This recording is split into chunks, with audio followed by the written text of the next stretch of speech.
Hello everyone. स्वागत है आपका इस यूट्यूब चैनल में जिसका नाम है खनन, और ऐसे ही माइनिंग वीडियोस के लिए आप इस चैनल के साथ जुड़े रहें। तो चलिए देखते हैं। आज का टॉपिक है ओपन कास्ट माइन में ब्लास्टिंग का क्या इंपॉर्टेंस है और अच्छी ब्लास्टिंग क्यों ज़रूरी है। हाल के दिनों में अगर आप देखेंगे तो इंडिया में ओपन कास्ट माइन की संख्या और उनका प्रोडक्शन लगातार बढ़ता जा रहा है, जिसके चलते माइंस की डेप्थ जो है वो और गहरी होती जा रही है और कोयले और ओबी की जो मात्रा है वो भी बढ़ रही है। तो ऐसे में जो ब्लास्टिंग है वो बहुत इम्पॉर्टेंट टॉपिक बनते जा रहा है। और ये इम्पॉर्टेंट इसलिए भी है क्योंकि कोयले के प्रोडक्शन में 20% जो खर्च है वो ड्रिलिंग ब्लास्टिंग पर ही होता है, जो कि मैन पावर के कॉस्ट का लगभग 2 गुना होता है। और जो बड़ी मैकेनाइज्ड माइंस हैं उनमें कॉस्ट कंट्रोल का मुद्दा सबसे बड़ा है। इतना ही नहीं, ब्लास्टिंग एफिशिएंसी का जो इम्पैक्ट है वो कोयले ओबी की लोडिंग, ट्रांसपोर्टिंग, क्रशिंग और मशीन मेंटेनेंस की इफिशिएंसी पर भी पड़ता है। माइन के आसपास जो बस्ती है या गांव है उनमें फ्लाई रॉक की समस्या, एयर ब्लास्ट, जो नॉइज़ है उसकी समस्या, ग्राउंड वाइब्रेशन, इन सब चीज़ों की भी दिक्कत आती है और इन चीज़ों को भी मैनेजमेंट को डील करना है। इसके बाद हम डिस्कस करेंगे कि माइन में अच्छी ब्लास्टिंग क्यों ज़रूरी है। अच्छी ब्लास्टिंग इसलिए भी ज़रूरी है ताकि जो मशीनें हैं वो उन्हें सफिशिएंट अमाउंट में ब्लास्टेड मटेरियल मिले, उन्हें वेट नहीं करना पड़े। अगर माइन में ड्रैगलाइन है तो उसे 10-15 दिन का मटेरियल चाहिए।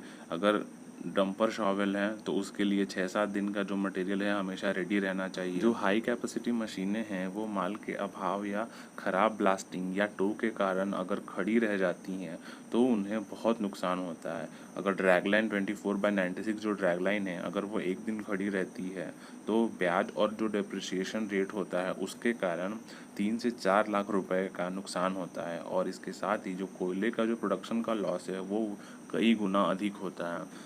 अगर ब्लास्टिंग अच्छी होगी तो फ्रेगमेंटेशन अच्छा मिलेगा, जिसके कारण लोडिंग में दिक्कत नहीं आएगी ड्रैगलाइन और शॉवेल को। मार्क पाइल जो है वो बढ़िया हो, ब्लास्टेड जो मटेरियल है वो ज़्यादा दूर तक नहीं फेंकाए, उनका जो ढेर होता है कोयले का या फिर ब्लास्टेड मटेरियल का वो ढीला हो, जिससे लोडिंग मशीनों को लोडिंग में ईजी पड़े। ऐसा नहीं कि उसे फिर एक्सकेवेट करना पड़े। अगर माइन में ड्रैग लाइन है तो ये बहुत ज़रूरी है कि मक पाइल जो है वो ठीक से बने, वरना फिर लोडिंग से पहले उसे डोजिंग की ज़रूरत पड़ेगी। फ्रेगमेंटेशन और मक पाइल ठीक होगा तो लोडिंग मशीन की साइकिल टाइम कम होगी, बकेट पूरी तरीके से भरेगी, बकेट फिल फैक्टर जो है वो अच्छा मिलेगा, डंपर का वेटिंग टाइम कम होगा, उनमें ज़्यादा मटेरियल अट सकेगा, मशीन का यूटिलाइजेशन और जो प्रोडक्शन है वो ज़्यादा होगा, सेकेंडरी ब्लास्टिंग नहीं करनी पड़ेगी हमें। अगर मक पाइल सही है तो प्रोडक्शन जो है वो 30% तक अधिक होता है। ब्लास्टिंग के बाद टो नहीं बचना चाहिए, वरना काम रोककर उसे अलग से ब्लास्ट करना पड़ता है, जिसके कारण ड्रैगलाइन को फिर खड़ा रहना पड़ता है। बैक ब्रेक और साइड ब्रेक की दिक्कत नहीं आनी चाहिए, वरना फिर होल के ड्रिलिंग में समस्या आएगी, अधिक डोजिंग और लेवलिंग करनी पड़ेगी। खराब ब्लास्टिंग होगी तो क्वारी की पिटवल अस्थिर होगी, जिससे ओवरबर्डन की मात्रा बढ़ जाएगी। अच्छी ब्लास्टिंग इसलिए भी ज़रूरी है ताकि फ्लाई रॉक और ग्राउंड वाइब्रेशन अधिक ना हो और इसके साथ ही मिस फायर ना हो, माइंस में कोई दुर्घटना ना हो। माइन का जो ओवरऑल कॉस्ट पर टन है वो कम से कम रहे, सिर्फ बारूद की खपत कम कर देने से नहीं होगा। Drilling, blasting, loading, transporting, machine maintenance, इन सब का भी जो खर्च है वो कम से कम रहे। इसके बाद हम डिस्कस करेंगे अच्छी ब्लास्टिंग के मूल सिद्धांत क्या हैं। तो ड्रिलिंग ब्लास्टिंग ऐसी हो कि जो माइनिंग का ओवरऑल प्रोडक्शन कॉस्ट है वो बहुत कम हो और कोयले के बेचने पे जो प्रोडक्शन का जो प्रॉफिट आए वो बहुत ज़्यादा मिले। तो इसके लिए अच्छा फ्रेगमेंटेशन, मक पाइल का जो आकार है और लूजनेस है उस पर ध्यान देना चाहिए। अच्छी लोडिंग के लिए अधिकतर जो माल है वो बकेट के मुंह का साइज़ का होना चाहिए, कोई भी बोल्डर नहीं होना चाहिए। और ड्रैगलन के लिए तो यह और भी ज़रूरी है क्योंकि उससे उसका डिगिंग फोर्स कम होता है। हार्ड सरफेस में ब्लास्टिंग के लिए हमें हाई एनर्जी एक्सप्लोजिव का यूज़ करना चाहिए, जिससे बर्डन और स्पेसिंग को अधिक रख के ड्रिलिंग के खर्च को घटाया जा सके। बड़ी माइंस में ब्लास्टिंग जो है वो साइंटिफिक स्टडी के बेस पे होनी चाहिए, जैसे कि सिम्फर है उसकी सहायता लेनी ज़रूरी है और जो अभी के हाईटेक सॉफ्टवेयर्स हैं उनका यूज़ करना चाहिए। इसके बाद नेक्स्ट है, बार बार छोटी ब्लास्टिंग के बजाय कम अंतराल पर बड़ी ब्लास्टिंग हो, जिससे ड्रैगलाइन फेस अगर है तो वहाँ पे एक ब्लास्ट में कम से कम उसे 15 दिन का मटेरियल रेडी मिले, और अगर शॉवेल फेस है तो उसे 1 सप्ताह का मटेरियल रेडी मिले। नेक्स्ट है, ड्रैगलाइन माइंस में जहाँ कहीं संभव हो कास्ट ब्लास्टिंग, तो वहाँ पे कास्ट ब्लास्टिंग करें ताकि ब्लास्टेड ओवरबर्डन का कुछ जो भाग है वो सीधे ओबी डंप में गिरे। इसके बाद नेक्स्ट है, जहाँ गांव या बस्ती है या फिर कोई इम्पोर्टेंट स्टैचू है तो वहाँ पे कंट्रोल ब्लास्टिंग की जाए। इसके बाद नेक्स्ट है, ब्लास्टिंग के हर राउंड का रिकॉर्ड रखा जाए और उस रिकॉर्ड का विश्लेषण करके ब्लास्टिंग में जो ज़रूरी सुधार है वो किया जाए। इसके साथ संबंधित जो भी सुपरवाइजरी स्टाफ हैं और अधिकारी हैं उन्हें उचित ट्रेनिंग और रिफ्रेशर ट्रेनिंग दी जाए। इसके बाद नेक्स्ट है, बार बार ब्लास्टिंग ना करके बड़ी ब्लास्टिंग करने से क्या क्या फ़ायदे हो सकते हैं। तो बड़ी ब्लास्टिंग करने से जो फ़ायदे हैं वो हैं, मशीन और व्यक्तियों को बार बार हटाना नहीं पड़ेगा जिसके कारण टाइम की बचत होगी और प्रोडक्शन भी बहुत ज़्यादा होगा। सेफ्टी भी बहुत अच्छे तरीके से मेंटेन की जा सकेगी। ब्लास्टिंग ठीक तरीके से करने से ब्लास्टिंग के परिणाम अच्छे मिलेंगे। मशीन को पर्याप्त ब्लास्टेड मटेरियल मिलता रहेगा। ब्लास्टिंग की कई लाइन एक साथ ब्लास्ट करने से जो माल है वो आपस में टकराएगा जिसके कारण फ्रेगमेंटेशन अच्छा होगा और एक्सप्लोसिव की सेविंग होगी। तो चलिए, ये सारी बातें जो थी ज़रूरी थी मैंने आपको समझा दी। इसके बाद अब हम कुछ मल्टीपल चॉइस क्वेश्चंस देखेंगे। तो पहला क्वेश्चन है, which of the following explosive are recommended for deep hole blasting. तो उससे पहले मैं आपको बता दूं कि डीप होल ब्लास्टिंग किसे कहते हैं। ओपन कास्ट माइन में 3 मीटर से गहरे होल करके जो ब्लास्टिंग की जाती है उसे डीप होल ब्लास्टिंग कहते हैं। ठीक है, तो इसके ऑप्शंस देखें आप, SG 80%, OCG and ANFO। Option B है पोलर एजेक्स, ऑप्शन सी है लॉक्स और ऑप्शन डी है पेंटाडाइन। तो पेंटाडाइन तो है जो अंडरग्राउंड माइंस के लिए यूज़ होता है।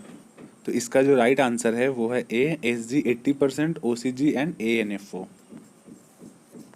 इसके बाद अगला सवाल है, when explosive charge in a hole is separated by air gaps instead of stemming material then the process is known as. तो इसके ऑप्शंस दिए हुए हैं, deck loading, air decking, detonating और प्राइमिंग। तो इसका जो राइट आंसर है वो है एयर डेकिंग। तो आप ये भी जान लीजिए कि एयर डेक ब्लास्टिंग किसे कहते हैं। ब्लास्टिंग का वह मेथड है जिसमें कि होल्स में एक्सप्लोजिव के बीच में और या तो एक्सप्लोजिव और स्टेमिंग मटेरियल के बीच में हम एयर बैग यानी कि एयर डेक छोड़ देते हैं।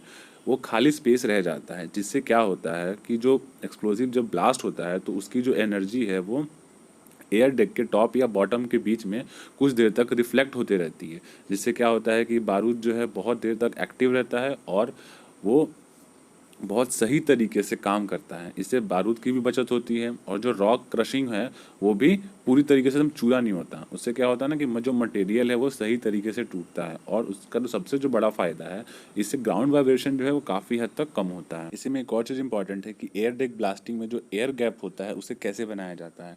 तो जो एयर गैप होता है वो एक स्पेशल टाइप का गैस बैग होता है जिसमें केमिकल एलिमेंट्स रहते हैं। उनको हाथों में रगड़ने से उसमें केमिकल रिएक्शन शुरू हो जाता है और उसके बाद वो बैग जो है वो फूल जाता है। आप बलून को समझ लो, इसमें हवा जैसे भरते हैं उसी तरीके से वो जो बैग है वो फूल जाता है। उसके बाद उसको हम लोग या तो एक्सप्लोजिव के बीच में डालते हैं या फिर एक्सप्लोजिव और स्टेमिंग के बीच में डालते हैं। उसको धागे से, रस्सी से हम उसको सही जगह पे प्लेस कर देते हैं और उसके बाद फिर अगर हमें एक्सप्लोजिव और ऐड करना तो एक्सप्लोजिव ऐड करेंगे या फिर स्टेमिंग कर देंगे। तो इससे क्या हुआ कि हमें फ्री स्पेस मिल गया और उसके बाद हम ब्लास्टिंग करेंगे तो उसके जो फ़ायदे हैं वो हमें मिलेंगे। Next question is, detonating relays are generally used for the purpose of blasting in. यानी कि जो डिटोनेटिंग रिले होते हैं वो ब्लास्टिंग में कहाँ पे यूज़ किए जाते हैं, किस में यूज़ किए जाते हैं। इसके ऑप्शंस हैं ड्रिफ्ट में, cross cut, solid blasting face या फिर ओपन कास्ट वर्किंग में।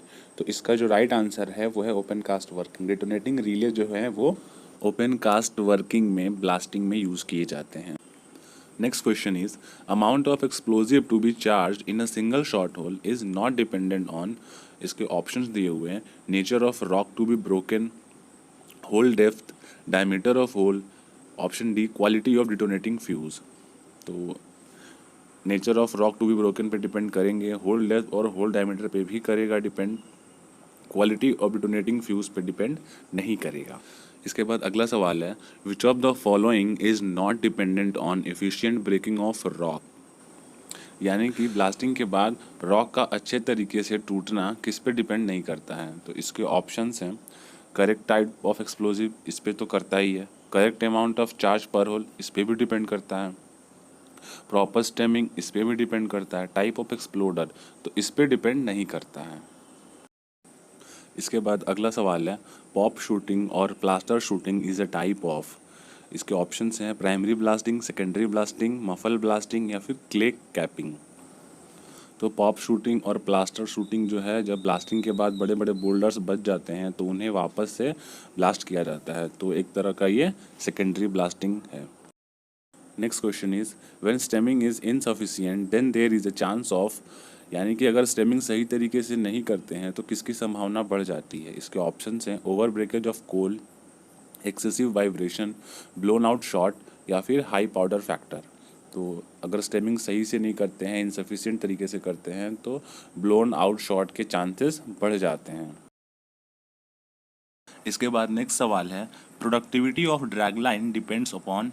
इसके ऑप्शंस हैं bucket capacity, fill factor, cycle time of drag line या फिर ऑल द एबव। तो इसका जो राइट आंसर है वो है ऑल द एबव, सारे पे डिपेंड करता है ड्रैग लाइन का productivity. Next question is, which drilling is related to stagger drilling pattern. तो इसके ऑप्शंस हैं ए और बी, और सी है दोनों ए और बी, और डी है नन। तो इसका जो राइट आंसर है आपको कमेंट सेक्शन में बताना है कि कौन सा वाला है, ए है, बी है या फिर दोनों हैं या फिर इनमें से कोई नहीं। अगर आपको ये वीडियो पसंद आई तो वीडियो को लाइक करो, शेयर करो और चैनल को सब्सक्राइब करो। और इसके बाद और भी क्वेश्चंस की मैं वीडियो जल्दी अपलोड करूँगा।